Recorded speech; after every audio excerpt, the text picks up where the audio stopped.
안녕하세요. 화요일 저녁 성경 공부에 함께 해주신 여러분 환영합니다. 지난주에 저희가 시편 공부를 좀 못했네요. 그래서 오늘 지난주에 하려고 했던 64편 말씀을 함께 오늘 나누도록 하겠습니다. 기도하시고 시편 64편의 말씀으로 함께 은혜를 나누겠습니다. 기도하겠습니다. 사랑이 많으신 하나님 아버지, 우리 주님께서 사랑해 주셔서 저희들이 이렇게 주님의 말씀으로 또 주님께 드리는 기도로 하나님께서 허락하신 축복으로 우리의 삶을 채울 수 있도록 인도해 주시니 너무나 감사합니다. 오늘은 시편 64편을 함께 나누겠습니다. 부족한 소자의 입술을 주님께서 주장하시고 주님의 성령께서만 제 마음을 인도해 주셔서 말씀 속에서 허락하시고자 하시는 주님의 기별을 잘 발견하는 주님의 시간 되도록 축복해 주시기를 우리를 사랑하시는 예수님의 이름으로 기도드리옵나이다. 아멘. 시편이 150편까지 있는데요. 이제 64편까지 저희가 왔습니다. 글쎄, 끝내려면 아마 꽤 많은 시간이 지나야 되지 않을까 하는 생각이 들긴 하지만은, 저희가 차근차근 계속해서 끊임없이, 변함없이 주님의 말씀을 살펴보는 것을 통해서 아마 나중에 끝까지 다 하고 나면 꽤 긴 기간이었지만 또 생각보다 금방 지나갔다 이런 느낌이 있을지도 모르겠습니다. 자, 오늘 저희가 함께 할 말씀 시편 64편에 있는 말씀, 일단 1절부터 읽겠는데요. 시편 64편은 1절부터 10절까지 이렇게 있고요. 그리고 앞부분, 그러니까 6절까지, 1절부터 6절까지는 다윗이, 이 시편 역시 다윗이 쓴 시입니다.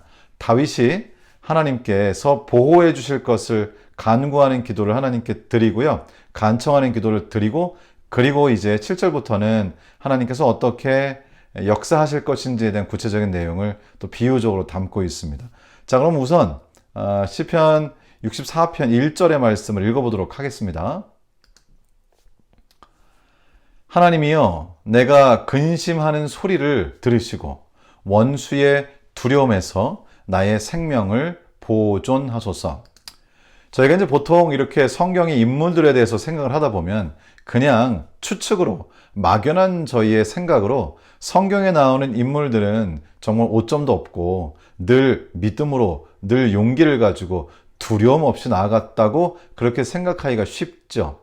하나님께서는 끊임없이 저희들에게 두려워하지 말라 말씀하셨기 때문에 성경에 나오는 믿음의 노독들은 정말 두려움 없이 앞으로 나아갔을 것이라고 생각하지만은요, 성경을 읽으면 읽을수록 성경에 등장하는 많은 인물들을 이해하면 이해할수록 결국 그들과 우리가 다르지 않다는 것을 깨닫게 됩니다. 그래서 오히려 성경에 등장하는 인물들의 삶에서 연약한 인간적인 모습을 보면 사실 조금 위로를 얻을 때도 있습니다. 결국은 성경에 나오는 인물들이 위대한 것이 아니고요, 그들과 함께 하신 하나님께서 위대하시다는 것을 알 수 있습니다. 그러므로 오늘날도 마찬가지로 위대하신 하나님은 그대로 위대하시고 저는 여전히 부족하지만은요, 인간의 부족함을 채우시고 덮으시고 이 부족한 인간을 인도하셔서 승리하게 하시는 분이 우리 하나님이심을 또 오늘 말씀을 통해서 확신하시게 되기를 주님의 이름으로 축원합니다. 여기 지금 1절 말씀, 저희가 읽었던 말씀에 살펴보니까 내가 근심하는 소리를 들으시고 원수의 두려움에서 나의 생명을 보존하소서. 여기 보니까 두 단어가 나오는데요. 근심 그리고 두려움입니다. 그러고 보니까 결국 다윗도 정말 이 위대한 시편의 기자 다윗도 근심과 두려움에 쌓여 있었다고 하는 사실을 저희가 알게 되는 것이고요. 인간의 현실적으로 저희가 살다 보면 두려움도 생기고 걱정이 될 때도 있고, 그렇다면 하나님의 백성들, 또 우리 그리스도인들의 다른 점은 무엇인가? 그것은 그 근심과 두려움에 머물러 있지 않다는 것입니다. 그것에 머물러 있지 않은 것이죠. 마틴 루터가 그렇게 이야기한 적이 있죠. 새가 지나가면서 이렇게 만약에 새가 새똥을 쌌다고 해보면 그것을 피할 방법은 없습니다. 때때로 운전을 하다 보면 이 새의 분비물들이 그냥 그 앞에 창문에 막 다닥다닥 이렇게 떨어질 때가 있습니다. 그거 어떻게 할 수가 없어요.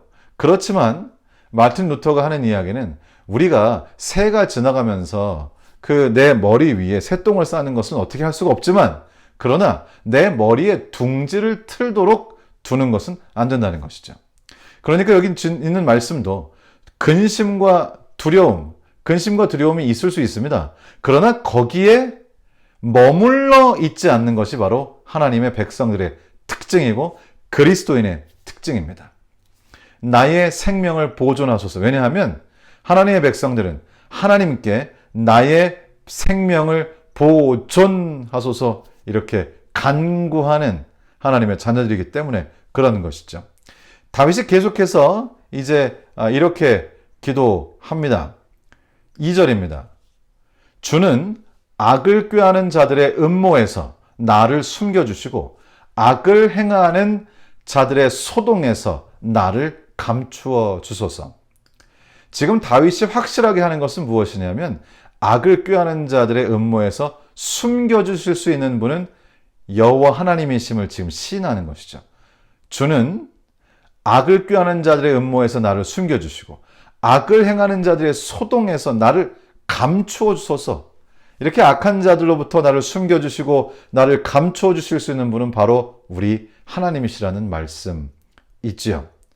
악한 자들은 음모를 꾀합니다. 지금도 역시 마찬가지입니다. 저희가 지금 이 세상을 살면서 물론 저희가 이때처럼 전쟁에 직접적으로 가담해 있거나 하지 않지만은 누가 지금 내 생명을 빼앗기 위해서 막 쫓아오는 것은 아니지만은 여전히 사단과 그의 군사라고 할 수 있는 사단의 천사들이 우리의 삶 속에 역사하여 우리가 실패하게 하고 우리가 구원을 잃어버리게 하고 우리가 악한 일을 하도록 이렇게 악을 꾀하는 일을 지금도 하고 있다고 하는 것인데요. 다윗의 시편을 통해서 우리는 우리의 삶에 적용할 수 있는 이런 교훈을 배우는 것이죠. 이러한 사단의 악한 꾀로부터 우리를 보호하실 수 있는 분은 오직 여호와 하나님이시다. 자, 여기 이렇게 이야기합니다. 기록합니다. 3절 읽겠습니다. 그들이 칼같이 자기 혀를 연마하며 화살같이 독한 말로 겨누고. 여기 지금 다윗의 말씀에 보니까 결국은 공격하는 그 공격의 도구 중에 아주 큰 것이 있는데 그것이 바로 혀입니다. 어떤 말을 하느냐. 사람들은 다른 사람들을 공격할 때 사실은 혀로, 말로 다른 사람들을 공격을 많이 하게 되죠. 지금 다윗은 표현하기를 그들이 칼같이 자기 혀를 연마하며 화살같이 독한 말로 겨누고. 그래서 1차적으로 악한 자들이 혹은 사단의 편에 선 사람들이 혹은 사단이 인간을 어렵게 하는 것은 바로 말을 통해서입니다. 그래서 우리가 정말 잘 기억할 것은 우리가 하는 이 말은 똑같은 입에서 나오는 말일지라도 그것이 사람의 마음에 치명적이고 무엇보다도 사람을 어렵게 할 수 있는 공격의 수단이 될 수 있다고 하는 사실을 기억해야 합니다.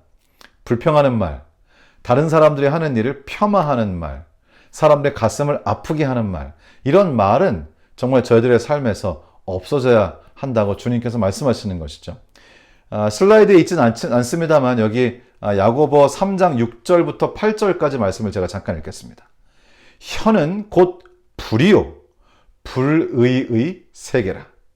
혀는 우리 지체 중에서 온 몸을 더럽히고 삶의 수레바퀴를 불사르나니 그 사르는 것이 지옥 불에서 나느니라. 여러 종류의 짐승과 새와 벌레와 바다의 생물들은 다 사람이 길들일 수 있고 길들여 왔거니와 혀는 능히 길들일 사람이 없나니 쉬지 아니하는 악이요 죽이는 독이 가득한 것이라. 그래서 지금 우리 야고보서를 통해서 우리 하나님께서는 정말 우리의 삶에서 사람의 마음을, 몸을 더럽히고 마치 이 지옥불에서 나오는 것 같은 그러한 악한 일을 할 수 있는 도구가 바로 혀라고 하는 것입니다. 이 같은 말로, 혀로 하나님을 찬송하고 주님께 영광을 돌리고 사람을 세워주고 주님께 감사할 수 있지만 똑같은 혀로 불평하고 사람을 폄하하고 또 하나님에 대해서 망령된 말을 할 수도 있고 그리고 어떤 사람을 헐뜯는 말을 할 수도 있고 사람들 앞에서 아주 불평불만으로 사람들의 마음에 상처를 주는 그런 말을 할 수도 있다는 것이죠. 그래서 지금 이 다윗은 인간이 악한 자들이 다윗을 공격하는 대표적이고 첫 번째 수단이 혀라 그랬어요. 여러분 어떻게 요즘 여러분의 혀를 어떻게 쓰고 있습니까? 참 감사한 것은 지금 저는 저의 혀를 하나님의 말씀을 전하는 일에 쓰고 있을 수 있다고 하는 것이 얼마나 감사한지 모르겠어요. 또 제가 가진 특권인 것 같기도 합니다. 우리의 삶에 있어서 우리가 가진 이 혀로 여러 가지 말을 할 수 있는데, 제가 바라기는 우리 모든 교회 성도님들께서 이 혀로, 같은 혀로 주님의 말씀을 선포하고 격려하고 사랑하고 용기 주고, 그리고 주님께서 허락하신 귀한 사랑을 간증하는 것을 통해서 사람들의 마음에 아주 큰 영적인 힘을 주게 되시기를 주님의 이름으로 축원합니다. 자, 그리고는요, 그 다음에 4절에 이렇게 말씀하십니다. 숨은 곳에서 온전한 자를 쏘며 갑자기 쏘고 두려워하지 아니하는도다. 그래서 지금 이 악한 자들이 다윗을 죽이려고, 요건 이제 진짜로 쏘는 것이죠. 다윗을 죽이기 위해서 공격하는 모습을 여기서 표현하고 있습니다. 5절입니다. 5절의 말씀을 좀 바로 보도록 하겠습니다. 그들은 악한 목적으로 서로 격려하며 남몰래 올무 놓기를 함께 의논하고 하는 말이 누가 우리를 보리오. 일단 여기 보니까 악한 자들의 특징이 있는데, 누가 우리를 보리오? 하나님께서 사람들을 살피신다는 것, 하나님께서 자신들이 하고 있는 일을 지금 보시고 계시다는 것, 듣고 계시다고 하는 그 사실을 잘 이해하지 못하는 것 같습니다. 하나님의 백성인가 그렇지 않은가를 알 수 있는 뚜렷한 차이가 있는데요. 하나님께서 지금 나를 보고 계시고, 하나님께서 모든 역사를 주관하시고, 하나님이 나의 주인이 되사 나의 마음을 읽으시고 나의 하는 모든 것을 인도하신다고 하는, 하나님께서 직접적으로 섭리하시고 하나님께서 개입하신다고 하는 이러한 개념과, 누가 우리를 보리요? 하나님께서 우리를 보지 않으신다고, 내가 무슨 짓을 해도 모르신다, 사람들도 모르고 하나님도 모른다고 하는 착각을 하는 이런 모습을 보게 되는데요. 다윗을 공격했던 악한 자들의 특징을 다윗은 이렇게 표현하고 있습니다. 여러분은 어떻게 생각하세요? 하나님께서 오늘 여러분을 보고 계시다고 하는 것을 믿으십니까? 우리의 삶에 개입하셔서 오늘도 우리의 삶 속에 역사하시고 섭리하셔서 내 삶을 인도해 가신다고 하는 것을 느끼시고 감사하시고 그것 때문에 기뻐하는 삶을 살고 계신가요? 여기 지금 다윗은 두 가지를 대비하고 있는데, 저희의 모습이 우리 주님의 섭리와 사랑을 경험하는 진정한 하나님 자녀의 모습이 되기를 주님의 이름으로 축원합니다. 자, 다음 절 6절의 말씀을 읽도록 하겠습니다. 그들은 죄악을 꾸미며 이르기를 우리가 묘책을 찾았다 하나니 각 사람의 속뜻과 마음이 깊도다. 여기 지금 마음이 깊도다 이 말은 좋은 뜻은 아니고요. 10길 물속은 알아도 한 길 사람 속은 모른다. 사람 마음이 마치 깊은 물과 같아서 그 속에서 무슨 생각을 하는지 모른다. 무슨 얘기인가요? 사람들이 죄악을 꾸미고 그리고는 묘책을 찾았다고 한다 그랬어요. 겉으로 볼 때는 굉장히 견실해 보이고 또 거룩해 보이고 성실해 보이고 신앙적으로 보일 수 있는데, 그 깊은 마음 속에서는 죄악을 꾸민 다음에 묘책이야 라고 이야기하는 상태에 이를 수 있다는 것이죠. 그렇게 할 때 결국은 악한 편에 속하게 된다는 것입니다. 두려운 얘기죠. 사람의 마음속에 무슨 생각을 하는지 우리는 서로 모르기 때문에, 그래서 주님께서는 진정으로 내면이 더 중요하다고 말씀을 하시는 거죠. 우리는 결코 죄악을 꾸민 다음에 이것이 옳은 일이 아닌데, 이것이 죄된 일인데 아하 묘책을 찾았다 이렇게 이야기하지 않게 되기를 우리 주님의 이름으로 축원합니다. 이제 그러고 난 다음에 하나님께서 가만히 계시는 것이 아니라 결국 사람들이 그렇게 악한 일을 행하게 될 때 궁극적으로 하나님께서 일어나실 것이라고 하는 사실을 여기 기록하고 있습니다. 7절입니다. 그러나 하나님이 그들을 쏘시리니 그들이 갑자기 화살에 상하리로다. 결국 그들은 전쟁에 나가서 화살에 죽고 전쟁에서 패하여 죽고 이런 일이 있는데, 결국은 이 모든 악이 쌓이면서 그것이 하나님의 심판으로 작용할 수 있다고 그렇게 말씀을 하시는 것이죠. 사실은 자기 꾀에 넘어간 것이죠. 자, 우리 다음 8절과 9절을 보시면 이해가 되실 것 같습니다. 8절과 9절입니다. 8절입니다. 이러므로 그들이 엎드려지리니 그들의 혀가 그들을 해함이라 그들을 보는 자가 다 머리를 흔들리로다. 결국은 자신들이 했던 그 독하고 악한 말이 자신에게로 돌아와 자신이 해를 당하고 엎드러지게 되며 그럴 때 다른 사람들은 그 사람을 불쌍히 여기거나 동정하지 않게 되고 머리를 다 흔들게 되겠다 그랬어요. 왜냐하면 그것이 자업자득이고 자신이 독하게 행한 그 또 독한 말의 악한 말의 결과를 자기가 당하는 것이기 때문에. 그래서 이런 모든 심판의 과정이 있은 후에는 9절입니다. 모든 사람이 두려워하여 하나님의 일을 선포하며 그의 행하심을 깊이 생각하리로다. 결국 이렇게 모든 일련의 과정이 끝나고 하나님께서 심판하는 일까지 다 맞춰지게 되면 그저 사람들은 하나님께서 하신 일이 이런 것이구나 하고 하나님의 행하심을 깨닫고 그분의 행하심을 깊이 생각하고 결국은 하나님을 두려워하는 날이 올 것이다. 그 얘기입니다. 결론적으로 10절입니다. 결론적으로 이렇습니다. 의인은 여호와로 말미암아 즐거워하며 그에게 피하리니 마음이 정직한 자는 다 자랑하리로다.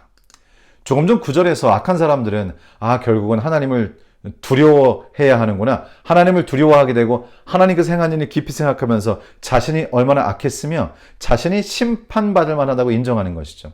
사실 이것은 상징적으로 나중에 천년기 이후에 악인들이 심판을 받기 바로 전, 하늘로부터 내려오는 이 불에 의해서 소멸되기 바로 전에 사실 악인들은 자신의 죄를 인정하고 정말 하나님께서 행하신 일이 공정하다고 공의롭다고 그렇게 선포할 것을 성경이 말하고 있습니다.